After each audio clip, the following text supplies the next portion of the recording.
I am the first and the last. I am the honored and the scorned. I am the harlot and the holy one. I am the wife and the virgin. I am knowledge and ignorance. These are not random contradictions, they are declarations, and every declaration comes from the same voice. For centuries, readers have encountered thunder, perfect mind, and described it as mystical, paradoxical, feminine, symbolic, visionary. None of those descriptions is necessarily wrong, but none of them answers the question the poem continues to place directly before the reader. Who is speaking? The poem does not begin with a story. There is no narrator explaining where we are, what has happened, or why this voice has appeared. The speaker is not introduced through lineage, title, or doctrine. A presence simply arrives and begins speaking in the first person. I was sent from the power, and I have come to those who think upon me, and I was found among those who seek after me. Already, the structure is unusual. The speaker comes from power, but she is not merely delivering a message on behalf of something greater. She speaks with her own authority. She expects recognition. She commands the hearer to look at her, listen to her, and take her into themselves. Then comes the warning. Do not be ignorant of me at any place or any time. Ignorance here is more than the absence of information. It is failed recognition. It is possible to stand before what is speaking and still not know what stands before you. That is the danger built into the poem. The voice reveals herself continuously, but never through a single category the human mind can safely contain. She is sent from power, yet declares herself the first and the last. She is the mother and the daughter, the barren one and the mother of many, the wife and the virgin, the disgraced and the exalted. She is found in the kingdoms and discarded upon the garbage heap. These contradictions are often treated as poetic ambiguity, as though their only purpose were to sound mysterious. But what if they are exact? What if the poem is not presenting a confused identity? What if it is exposing the weakness of the categories being used to judge that identity? The human mind divides reality in order to understand it, holy or profane, honored or disgraced, knowledge or ignorance, strength or fear, war or peace, life or death. Each division creates an intellectual boundary. Once the boundary is established, everything encountered must be placed on one side or the other. But the speaker in Thunder, Perfect Mind, refuses placement. She does not choose between the divisions. She passes through them, not because she is fractured, but because she speaks from a scale at which those divisions can no longer contain what she is. That changes the entire nature of the investigation. The question is no longer, what do these individual paradoxes symbolize? The question becomes, who could truthfully say all of them?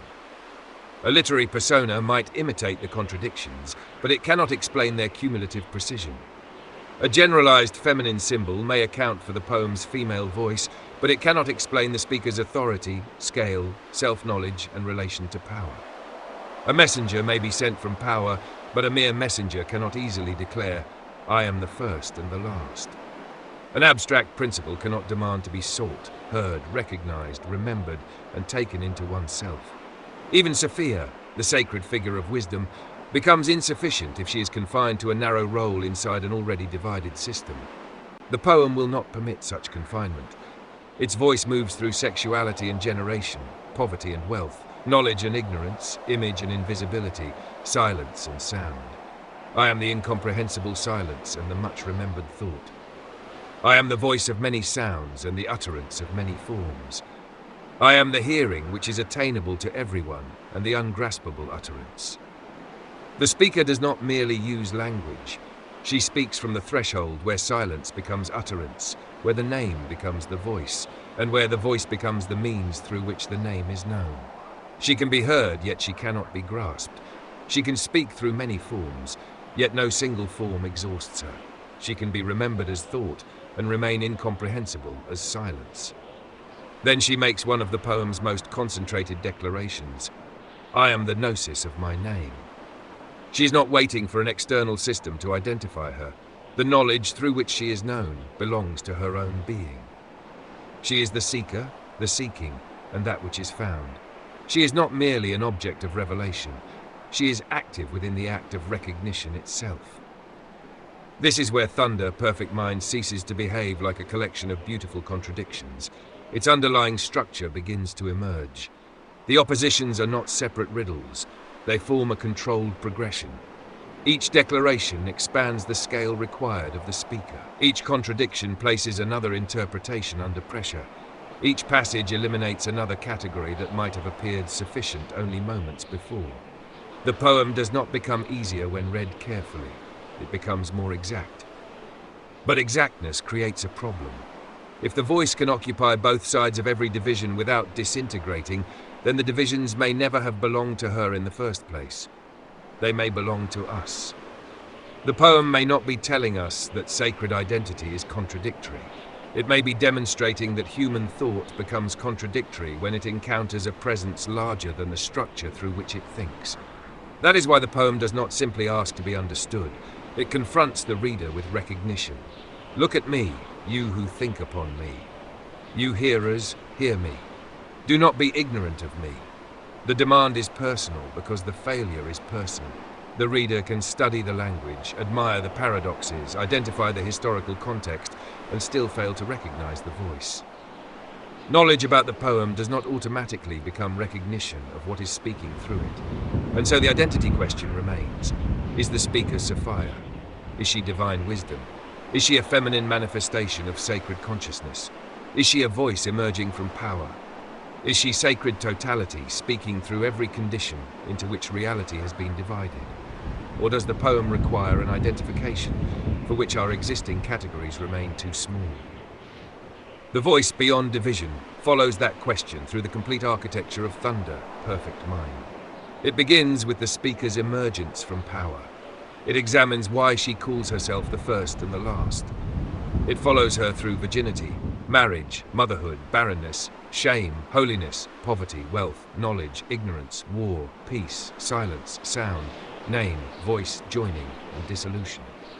It tests Sophia against the poem rather than placing Sophia over it. It examines what the name explains, where conventional interpretations fail, and why the poem continually forces the identity of its speaker beyond every narrow definition.